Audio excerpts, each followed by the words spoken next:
Welcome to episode 4, everyone. That one we visit a bombing World War II site. This portion of Maui was used for bombing practice in World War II, and below they have directions if you find an item you suspect to be dangerous on the trail. But also, get ready for a deep dive into the Maui Ocean Center, where you can get really close to these majestic ocean creatures without getting wet. Well, maybe.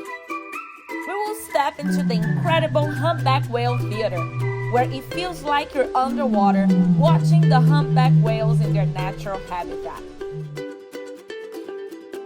And to wrap it all up, we'll catch up one of those breathtaking Maui sunsets from the deck of our van. Let's adventure, everyone! This is Maui season, episode 4. We start our adventures in Maui, Hawaii in today's episode by leaving our campsite to go explore the Maui Ocean Center. Listed among the top 10 aquariums in the world by TripAdvisor, and I couldn't agree any more with it. Then, we'll head over to the southeast part of the island to an interesting visit to a trail that goes through a World War II bombing site. But stick to the end because I'll share this incredible area you can pull through for an awesome dinner sunset to end your day.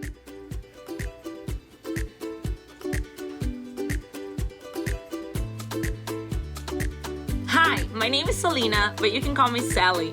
And welcome to my channel, Let's Adventure. Welcome to the Maui Ocean Center, one of the top 10 aquariums in the world according to TripAdvisor. Located in the heart of Maui, this amazing facility offers a unique glimpse into the vibrant marine life of Hawaii. The aquarium is home to the largest collection of live Pacific corals in the world. It's also the only aquarium in the world dedicated to preserving and showcasing Hawaiian marine life, making it a must-see for ocean lovers and visiting Maui. Let's dive in and explore. Recently, in deep parts of the channel between Maui and Lanai, researchers have found the world's largest uninterrupted coral ecosystem that's ever been recorded. Since the channel is essentially protected by islands on all 4 sides, it's largely shielded from currents and waves that would rip the coral apart. What's even more amazing is that about 25% of the reef fishes in Hawaii are endemic, meaning they are not found anywhere else in the world. 2 of my favorite endemic fish were the ala-ihi and u'u, squirrelfishes and swordfishes. With their large eyes, these nocturnal fish hide in caves during the day and forage at night. The ala-ihi was actually a favorite food of King Kamehameha III. Another standout for me was the kala fish, known as the unicorn fish, as you can see. Next, it was one of my favorite parts of the day to walk underneath an impressive 750,000-gallon open ocean exhibit and hang out with this playful manta race. Here, you can walk through a tunnel surrounded by sharks, rays, and schools of tropical fish. Manta rays are gentle giants, often called as the butterflies of the sea, and they can have wingspans up to 23 feet.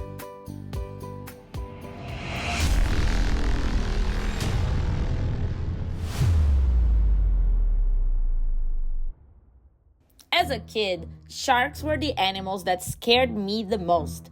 My uncle even nicknamed me Shark because I was always too terrified to join him and my cousins in the ocean, convinced I would see a shark lurking in the waves. But stepping into the shark tank at the Maui Ocean Center, I've learned so much that's changed my perspective. Did you know the odds of being attacked by a shark in the US are 1 in 11.5 million? Compared to the odds of dying in a car crash, which are 1 in only 114. Sharks have a fearsome reputation, but here's a reality check.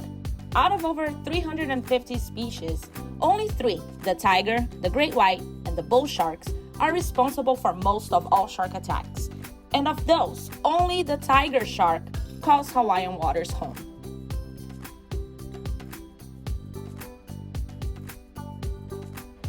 Every year, over 10,000 humpbacks migrate to the warm, shallow waters of Maui, making it a magnificent spot in the world to come whale watch.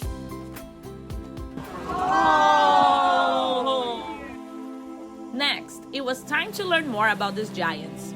One of the most immersive experiences is the humpback whales of Hawaii, a 3D cinema sphere where you're taking on a breathtaking journey beneath the waves to meet the majestic humpback whales that migrate to Hawaii's warm waters each year.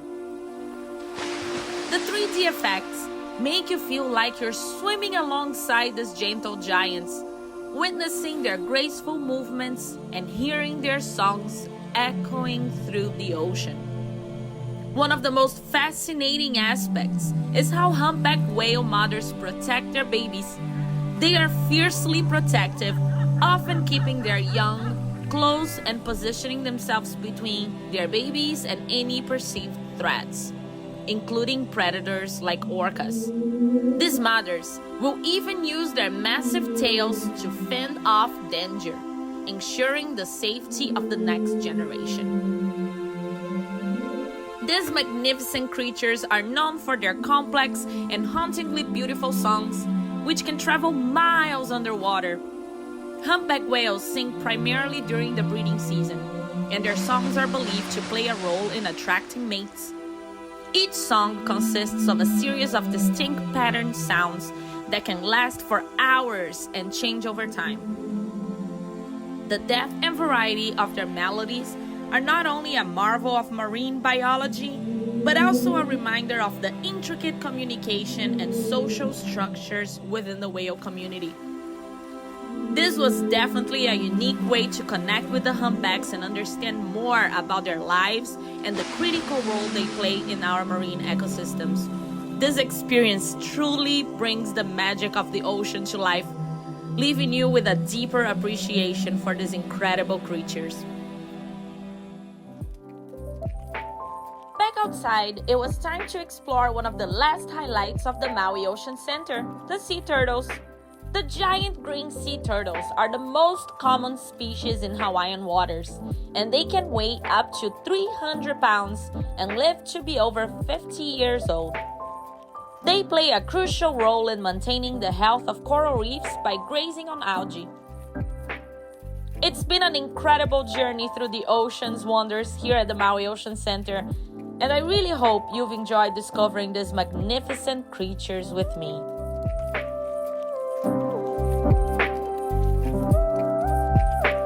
Next, we'll leave Maui Ocean Center and head to the southwest part of the island, a place with a fascinating history. This area was once a World War II bombing site, and today we'll explore its unique landscape and story. Come with me.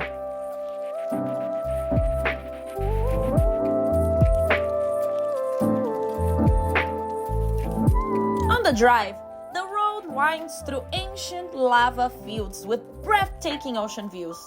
But what makes it even more intriguing is its history.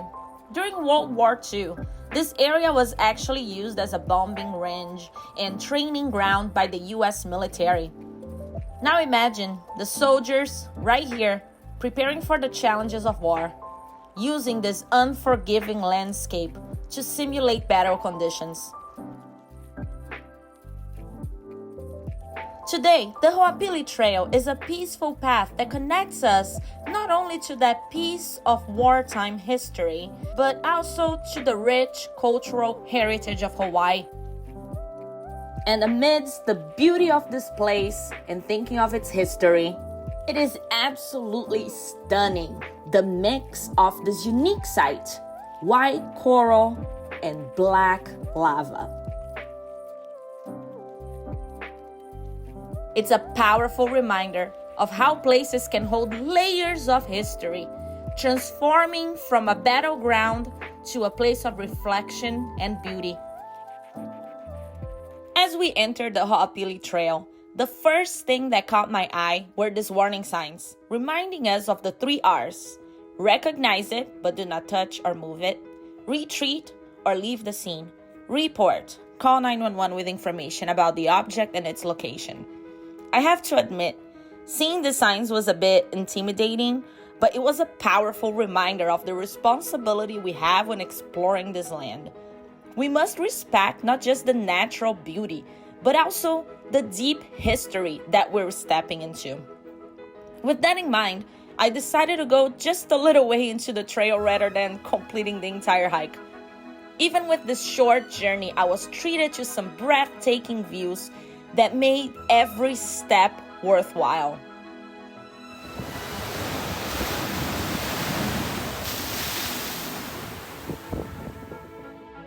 Now let's talk a bit about the history of this area. During World War II, this very land served as a bombing training site, known as the Pu'u'okali Training Area. It was used by the military to prepare for combat, with soldiers practicing bombing runs and other exercises. The impact of these activities still lingers today, which is why those warning signs are so important. While the area is safe for hikers, it is crucial to stay aware of your surroundings and follow the guidelines in place. Before we finish, I want to share a Hawaiian legend here. I love them, and it's literally tied to this landscape.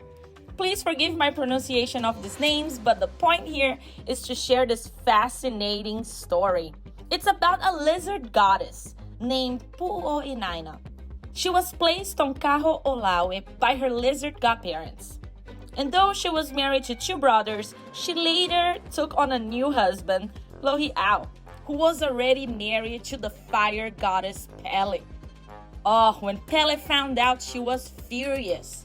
And in shame, Pu'u'inaina retreated into the sea. Pele, in anger, found her stretched across the channel from Kaho'olawe to Makena and sliced her in half. Her head became Molokini and her body became Pu'u'olai. Interestingly, Pu'u'okali, the hill we were talking about earlier, is Pu'u'inaina's mother, and the legends say she's still watching over her daughter.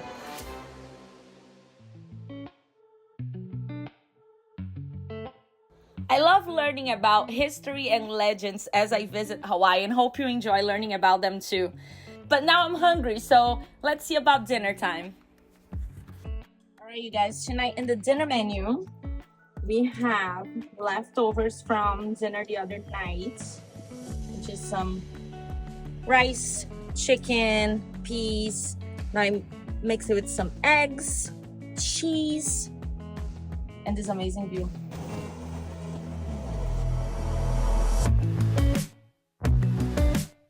One of my favorite parts of van traveling was finding these amazing spots for sunrise and sunset.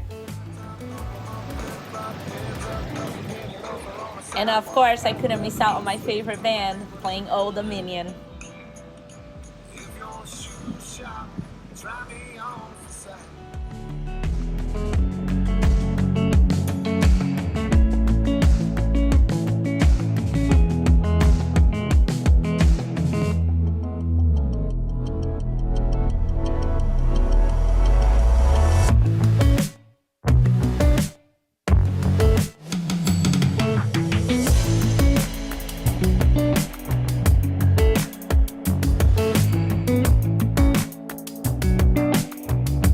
Episode, we have another one of the very exciting hikes you're gonna see around here.